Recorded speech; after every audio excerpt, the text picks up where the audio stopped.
Suka kesel nggak sih kalau ngelihat terdakwa kasus korupsi pas sidang tuh mendadak terlihat alim? Kata kuncinya, kelihatan ya. Soalnya siapapun juga paham korupsi adalah tindakan yang nggak ada unsur alimnya. Sayangnya dan uniknya, fenomena yang sama juga terjadi di kasus-kasus selain korupsi. Kan jadi penasaran ya? Emang kalau pakaiannya alim bakal dapat hukuman lebih ringan gitu? Atau ini strategi biar reputasinya nggak hancur-hancur amat? Yang jelas, pakaian nggak lepas dari nilai dan norma. Ini selaras sama bahasan di ranah psikologi fashion yang bilang pakaian mempengaruhi persepsi orang yang melihatnya. Menarik ya? Kita akan dalami isu ini di Newsroom 63B episode kali ini. Jangan lupa subscribe YouTube Tirto dan follow Instagramnya. Biar kamu gak ketinggalan isu-isu yang menarik dan tentunya relate buat kita semua.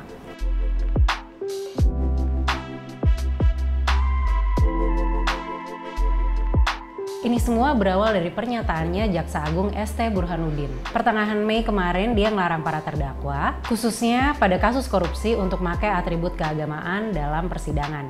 Misalnya nggak pernah pakai peci, tiba-tiba di persidangan pakai peci plus baju koko. Atau sehari-hari nggak pakai jilbab, di persidangan tiba-tiba pakai jilbab plus baju gamisnya. Kalau menurut Kapus Penkum Kejaksaan Agung Ketut Sumedana, alasannya jangan terkesan bahwa yang melakukan tindak pidana hanya agama tertentu dan seolah alim pada saat disidangkan. Jadi menurut Ketut yang penting pakaiannya sopan. Tapi somehow bagi beberapa terdakwa sopan itu nggak cukup.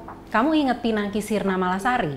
Pinangki ini mantan jaksa yang kena kasus suap. Di awal-awal penyidikan Pinangki selalu terlihat gak pakai jilbab.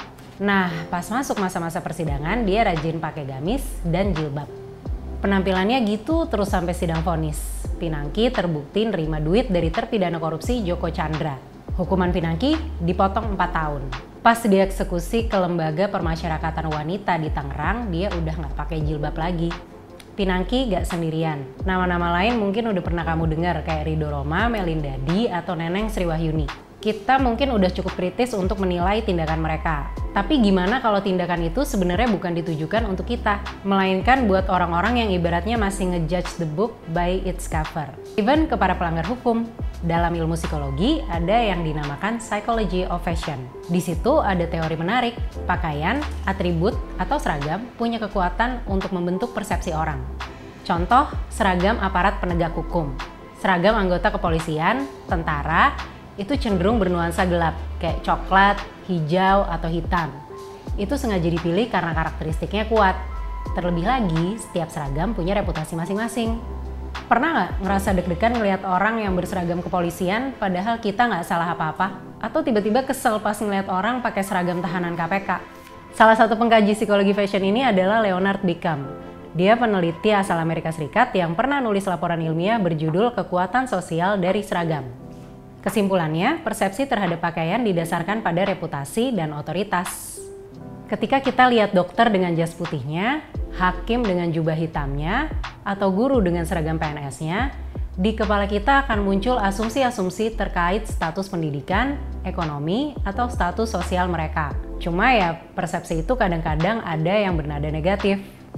Kim Johnson dari University of Minnesota dan beberapa rekannya pernah nerbitin studi tentang hubungan antara pakaian, tubuh, dan persepsi orang terhadap diri. Salah satu kesimpulannya bilang, perempuan yang berpakaian seksi dipandang lebih nakal dibanding mereka yang berpakaian konservatif atau tertutup.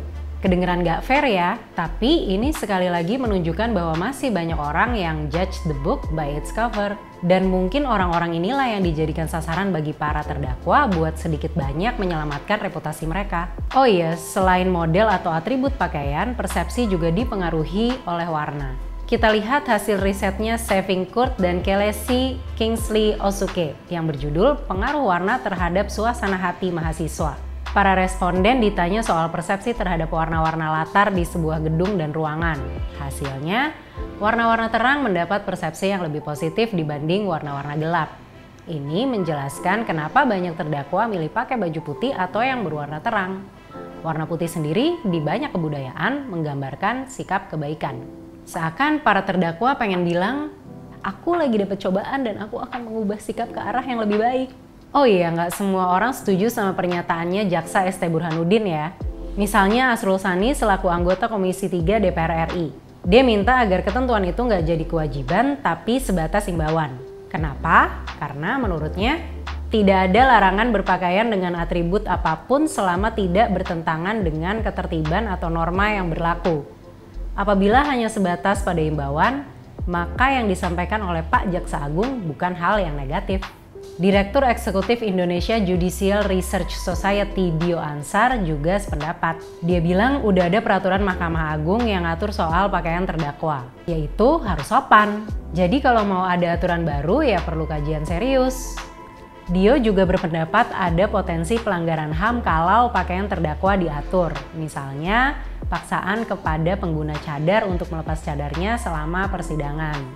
Terakhir, aku mau minta pendapatmu. Setuju nggak prinsip don't judge a book by its cover diterapkan ke para pelanggar hukum? Share di kolom komentar ya. Jangan lupa subscribe YouTube Tirto dan follow Instagramnya. Sampai ketemu di Newsroom 63B edisi berikutnya.